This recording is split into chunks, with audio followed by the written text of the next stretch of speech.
Ya Rıdvan çok güzel oluyor da bu önlerine fön çekecek misin? Evet Canan Hanım. Ah tamam süper. Ya Lütfiye bu daha ne kadar kalacak benim elimde? Çıkartıyorum Canan Hanım. Ah, sağ ol şey.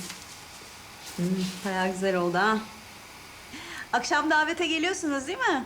Geleceğiz tabii Canancığım. Kaçırır mıyız? Aa süper. Vallahi somon fümesinden karpaccio'suna bir menü hazırladık ki inanamazsın yani. Ece var ya hani benim gelinim olacak İtalya'dan gelen. Onunla beraber yaptık menüyü. Allah tamamını erdirsin. Amin. Çok teşekkür ederim canım. Çok güzel oldu. Şu hırsız kızdan bir kurtulsak. Bir göndersek Isparta'dan. Buraların gördüğü en büyük düğünü yapacağım. Ya düşünebiliyor musun? Sen arkadaşının projesini çal, benim diye sun.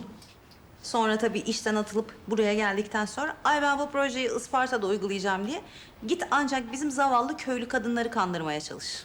Ahlaksızlığın böylesi yani. Bununla da kalsa iyi. O Arda var ya yanında dolaştırdığı olan.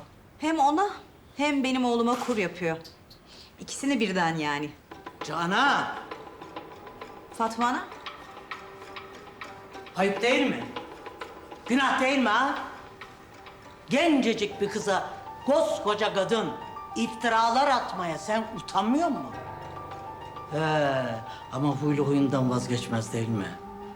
Haliyle sen Gülümser'e de aynını yaptıydın.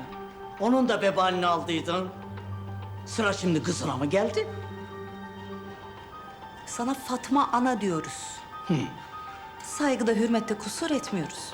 Ama sen de anaysan analığını bil. Benim sabrımın da bir hududu var. Sabır dediğin fazilet sahibi insanda olur. Canan, bu dünya sınav yeri. Etme bulma dünyası burası. Sen şöyle bir aynada kendine bir baksana. Sevgisizlikten, şefkatsizlikten kupkuru kuruyup gittin ya. Ben sadece ailemi, oğlumu korumaya çalışıyorum. Ha?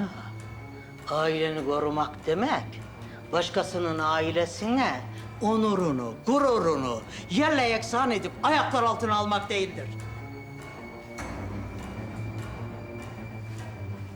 Seni kimse sevmediyse bunun bedelini Gonca'ya ödetemezsin. Ayrıca süslenip püslenmekle insanın ayıbı da örtülmüyor. Dost dediğin doğruyu dost doğru söyler.